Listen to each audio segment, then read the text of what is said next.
Light and Shadow prepares content for another edition. And students prepare for the final 9 weeks of the school year.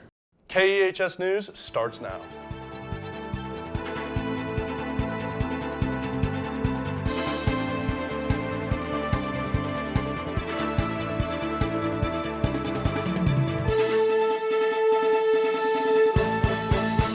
Hello, and welcome to KEHS News. I'm Harris Williams.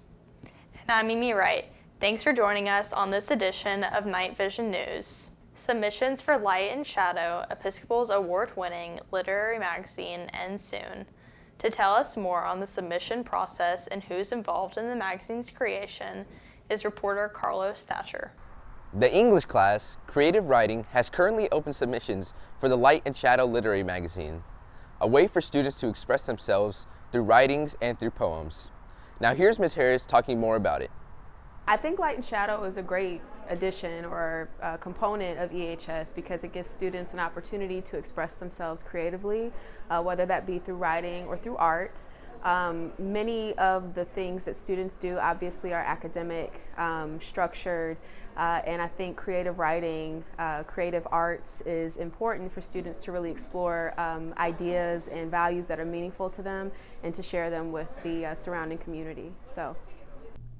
Now here's one of the creative writing students, Ava Black, talking more about her perspective on Light and Shadow Literary Magazine. The Light and Shadow Literary Magazine, this is my first semester working on it, and I'm having a lot of fun working with Ms. Harris and my fellow peers. Reviewing submissions is a super fun process, and also seeing the artwork that students create is really cool. Thank you to all who submitted to the Light and Shadow Literary Magazine. This is Carlos Thatcher. Back to you at the studio.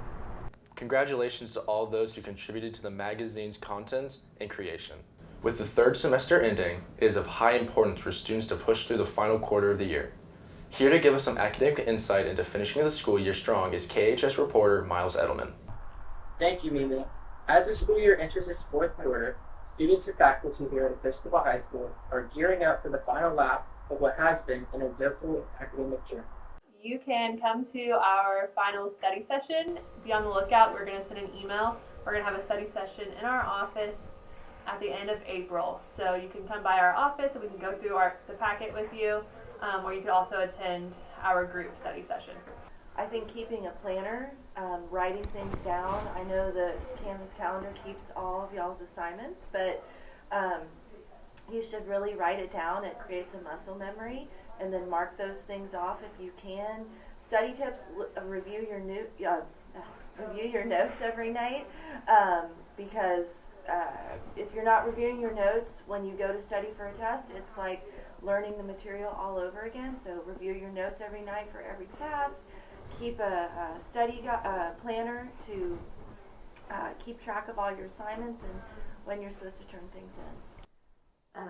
There's something called the Pomodoro method where you work for X amount of time and then you take a small break. So let's say you work for 30 minutes and you take a 5-minute break. That way you don't overdo yourself and burn yourself out, but you get to know, okay, if I keep working for X more minutes, I get a little break. So that helps you with your staying on task. Give yourself a 2-minute break after school to get a snack and say, okay, I'm going to work for 2 hours nonstop. But there's a lot of different ways you can do it. Despite the stress that comes at the end of the school year, there's also a sense of excitement as the students look forward to what lies ahead. Whether it's graduation, summer break, or simply the opportunity to start a new year, there's a feeling of optimism in the air at Episcopal High School. Hard to believe that the end of the school year is so close. And when we return, a look at the admission process for the 2024 to 2025 school year.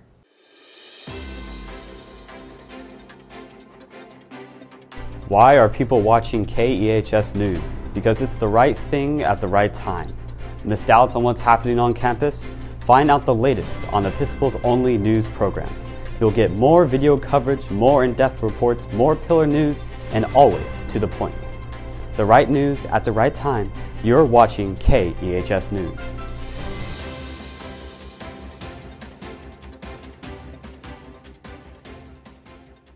Acceptance season is here, and Episcopal is excited to welcome the class of 2028 to the EHS community.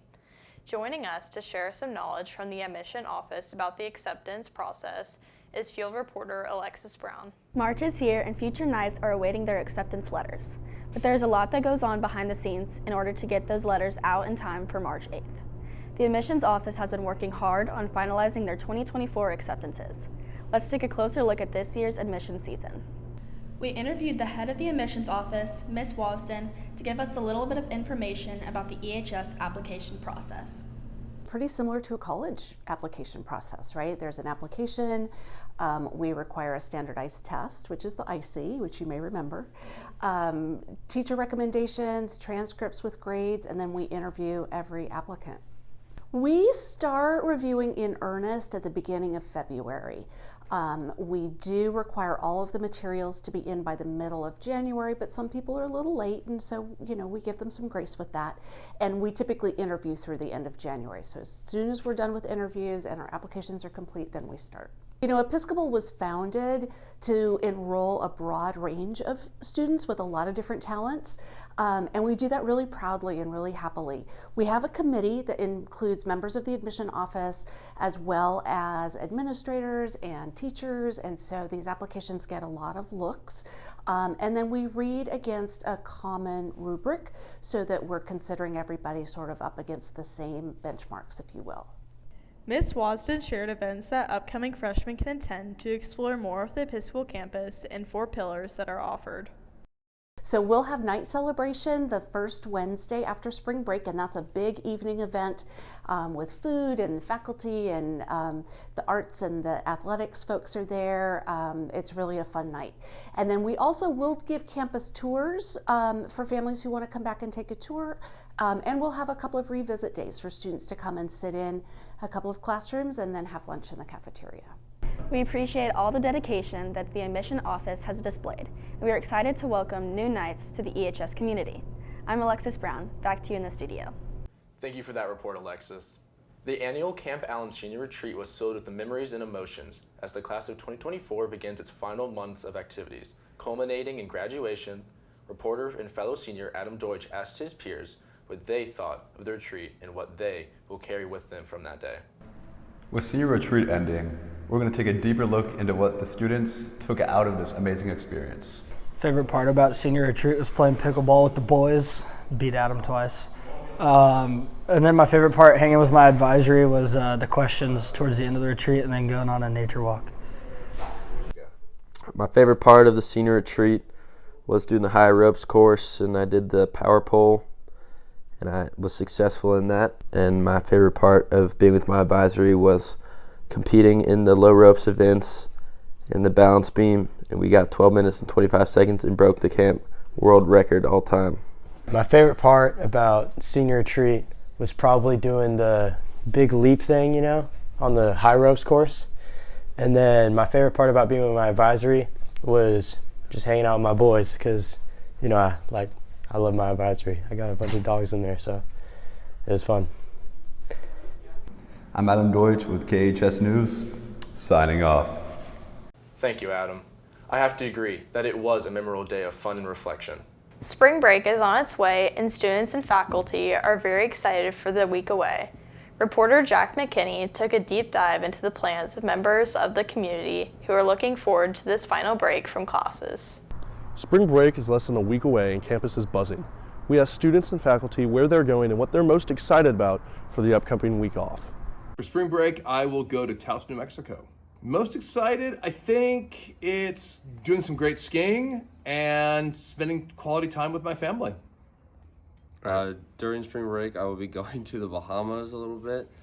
And for the rest of it, I have baseball practice and games, and I'm looking forward to spending time with my friends in the Bahamas. I'm going to the Bahamas, and I'm excited to hang out with my friends. I'm going on college visits, and I'm excited to meet coaches and hang with my family.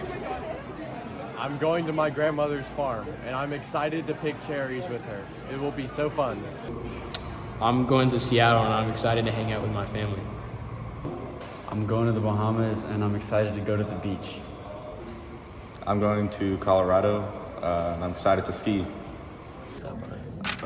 Excited for spring break, going to Miami, and looking forward to hanging out with People in Miami. I'll be in Miami. I'll be excited to see Marlon Chito Vera knock out Sean O'Malley at UFC 299. Let's go, baby!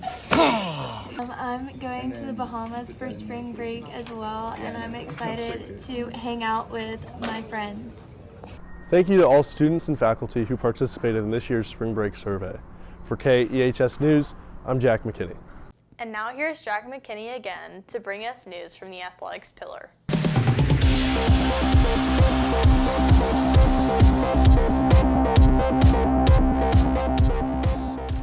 Welcome, Knights fans. The Knights baseball program won SPC last year, and the team will be looking for another successful end to the season. With fall and winter programs piling up the SPC titles, will baseball continue the haul? Here's reporter Cody Ray with some of the players and coaches' outlook on the spring ahead. Boys baseball has had a successful start to the season. Let's take a look deeper into the team and what the rest of the season looks like. Season's going good. We're 5-3 right now, I think. We played a couple public school tournaments, some good competition, but we got our last tournament this weekend, and we're going into private school play soon. My favorite part is just being with my friends. A lot of my friends play baseball. Coach Fox does a good job of keeping our team camaraderie up.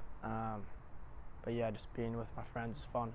It's been good. We're 6-4. We open up with a lot of the 6A powerhouses, played some really tough competition right off the bat every year.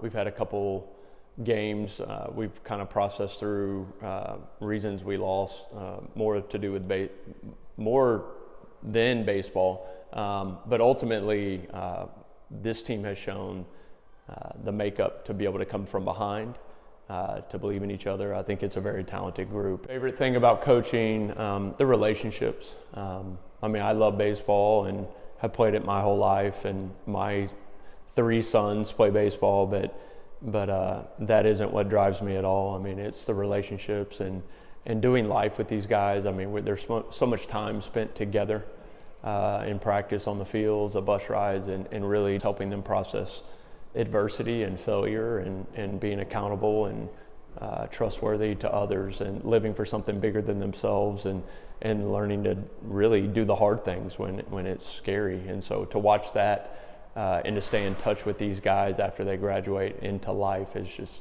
by far the most rewarding thing of what I do. This is Cody Ray with KEHS News. Good luck to the boys baseball team, and go Knights. Thank you, Cody, for that report, and good luck to Coach Fox and his team. In what was guaranteed to be an electrifying season of Episcopal track and field, the talented Knights have been showcasing their speed, endurance, strength, and skills on both the boys and girls side of meets this season. If you haven't been able to go out and watch the athletes in action, you're running out of time. Bringing us a taste of what you can look forward to is reporter Tyler Bloomgren. Hi, I'm reporting from KEHS News, and on today's newscast, we're going to be going over Episcopal's amazing track and field team. I run the 100 meter, the 200 meter, and the 400 meter, and I also run 2 relays, the 4x100 meter relay and the 4x400 meter relay. In the 4x100 meter relay, I'm the 3rd leg, and we just broke our school record from 2019 with a new time of 48.05. Basically, for track, I'm a mid-distance runner, so I run the 800, the 1600, and occasionally the 3200, which is a half mile, the mile, and 2 mile. I also do 2 relays, which is the 4x8, where 4 people run an 800, and then the DMR, it stands for distance medley relay, and that's a 1200, then a 400, then an 800, and then a 1600, and I do the 800 leg, and we recently got number 3 in the country for that, so yeah. I do discus and shot put. I'm excited just to go to SPC and win. I'm Tyler Bloomgren. Back to you in the studio. Well, that's all we have this week on KnightVision News. I'm Harris Williams. And I'm Mimi Wright. From all of us at KEHS News, thank you for joining us. And go Knights!